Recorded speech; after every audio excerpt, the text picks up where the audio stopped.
আসসালামু আলাইকুম দর্শক। আশা করি আপনারা সবাই ভালো আছেন। আজকে একটা গুরুত্বপূর্ণ আলোচনা নিয়ে আমি আপনাদের সামনে এসেছি।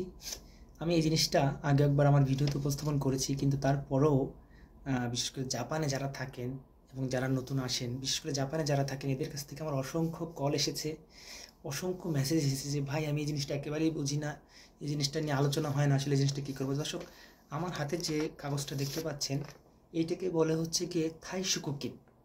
অর্থাৎ জাপান সরকার যারা লেবার বলতে এমপ্লয়, যারা বিভিন্ন সেক্টরে কাজ করে, যেটা হতে পারে হোটেল সেক্টর, হতে পারে বিমান এভিয়েশন সেক্টর, হতে পারে রোড কনস্ট্রাকশন সেক্টর, হতে পারে বিল্ডিং তৈরি করা, অর্থাৎ হতে পারে মৎস্য চাষ, অর্থাৎ যে কোনো ধরনের কাজের ক্ষেত্রে জাপান সরকার একটা স্কিল চালু রেখেছে। সেই স্কিলটাকে বলে একটা হচ্ছে কি ন্যূনতম একটা টাকা, প্রত্যেক দিন একটা ন্যূনতম টাকা একটা লেবারকে বা একটা এমপ্লয়কে দিতে হবে। আর এই এমপ্লয়কে যে জিনিসটা দেয় সেটাকে জাপানিসে বলে থাই শুকুকিন। দেখুন এইখানটাতে আমার নাম আছে, এখানটাতে দেখুন, এই যে এখানটাতে আমার নাম আছে এমডি রাসেল।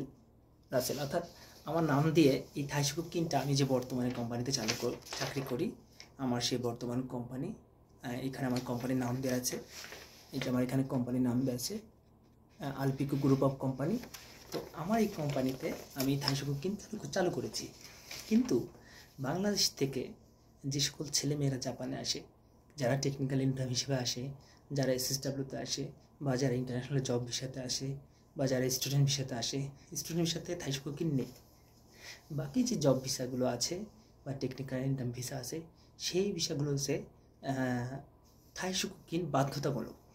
যেমন ধরুন, কোনো কোম্পানি যদি আপনাকে বলে যে আমার কোম্পানি অনেক ছোট, আমি থাই শুকুকিনের বিষয়ে আলোচনা করতে চাই না, বা আমি তোমাকে থাই শুকুকিন দিতে চাই না, তখন আপনি ওই কোম্পানির মালিকের গলা চেপে ধরবেন, বলবেন এই থাই শুকুকিন হচ্ছে আমার নাগরিক অধিকার, আমার আর 5টা মৌলিক অধিকারের মতো এই থাই শুকুকিন হচ্ছে আমার মৌলিক অধিকার, আমাকে থাই শুকুকিনের টাকার জন্য তোমাকে আবেদন করে দিতে হবে। কোম্পানি কি করে, অনেক সময় ট্যাক্স ফাঁকি দেয়, অনেক সময় কোম্পানির কাগজপাতি জমা দিতে হয়, অনেক সময় অঙ্ক তার সিল মারতে হয়, অনেকগুলো পেপার সিল মারতে হয় কোম্পানিকে। সেক্ষেত্রে কোম্পানি এই জিনিসগুলো এড়ায় যেতে চায়। বিশেষ করে জাপানিজদের প্রত্যেকের থাই শুকুকিন থাকলেও বিদেশিদের অনেক কোম্পানি, জাপানিজ সব মালিক কিন্তু ভালো না, ম্যাক্সিমাম মালিকই দেখা যায় যে একটু খারাপ, আচরণ খারাপ, টাকা পয়সা দিতে চায় না, ঝামেলা করে। সেক্ষেত্রে এই যে থাই শুকুকিন অনেক কোম্পানি আপনাকে দিতে চাবে না, এবং অনেক কোম্পানি আপনাকে বলবে যে আমার এই কোম্পানিতে থাই শুকুকিন নেই। আপনি স্ট্রেট বলবেন থাই শুকুকিন আমার মৌলিক অধিকার। আপনার যদি মালিক হয়, মালিককে বলবেন সাচো থাই শুকুকিন মৌসুমি শীতে কোদাসায়, যেই হোক তাকে বলবেন, খুব ভালো করে প্রথমে বলবেন যে আমার থাই শুকুকিন হচ্ছে আমার একটা মৌলিক অধিকার। আপনি 2 বছর, 5 বছর, 10 বছর করার পর আপনি 10 মান টাকা, 15 মান টাকা, 12 মান টাকা, 8 মান টাকা একটা টাকা আপনি হাতে পাবেন। এটা হচ্ছে গিয়ে সব থেকে বেশি পায় যারা কনস্ট্রাকশন সেক্টরে কাজ করে। অর্থাৎ প্রত্যেক দিন কারোর জন্য 400 ইয়েন হতে পারে, কারোর জন্য 250 ইয়েন হতে পারে, কারোর জন্য 200 ইয়েন হতে পারে, কিন্তু প্রত্যেকের জন্য এই থাই শুকুকিন একটা তহবিল, যে তহবিল একটা লোক কাজ করার পরে এটা পায়। কিন্তু বাংলাদেশ থেকে যারা টেকনিক্যাল টিমে এসেছে, তারা ম্যাক্সিমাম ছেলে মেয়ে এই থাই শুকুকিনের টাকা পায়নি। আমি নিজেও থাই শুকুকিনের টাকা পেয়েছিলাম, এবং আমি প্রথম যে বাংলাদেশ থেকে এসে কোম্পানির বিরুদ্ধে জাপানের শ্রম মন্ত্রণালয়ে বলেছিলাম যে আমাকে কোম্পানি থাই শুকুকিনের টাকা দেয়নি, এবং আমাদের বাংলাদেশের যে দূতাবাস আছে, দূতাবাস থেকে আমার ওই কোম্পানির মালিককে ফোন দিয়েছিলাম যে আমার থাই শুকুকিনের টাকা তোকে দিতে হবে, কারণ এটা আমার মৌলিক অধিকার।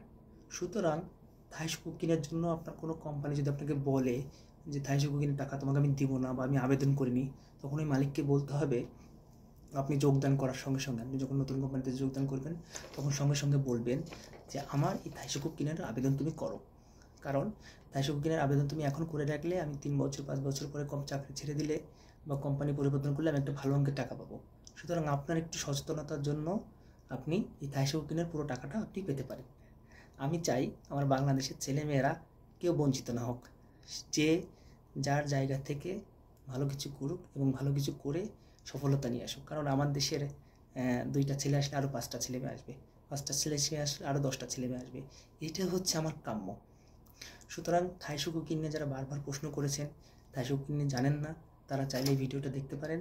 আমি এটার একটা ছবি আমি এখানে দিয়ে রাখবো, এবং থাই শুকুকি নিয়ে যদি তারপরও কোনো কিছু না বুঝতে পারেন, সরাসরি আমার সঙ্গে যোগাযোগ করলে আমি তাদেরকে পরামর্শ দিয়ে সহযোগিতা করার চেষ্টা করব। ভালো থাকুন, ধন্যবাদ, আসসালামু আলাইকুম।